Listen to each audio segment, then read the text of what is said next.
Well, first of all, when I'm working, I like to have lots of room. So what I'm gonna do, I'm gonna move the shifter back all the way to the manual mode.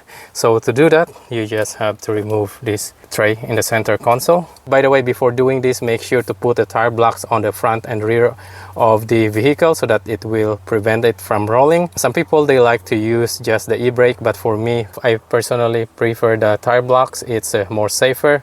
And under the tray, you can see this black cover here. There's a release tab in the center, but that's kind of useless because no matter how I pry it, it doesn't pop out. The best way is like if you have the very thin pry tool like this one, you can do it on the left as well, but I just like to do it here. And right there you can see this is pop out, and then once that's out, you can try to push the center tab and it should pop out right there.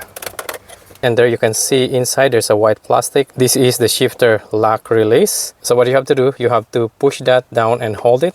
Again, using the pry tool, whatever you have. And then press the release of the shifter and you can move the shifter all the way back, and that's it.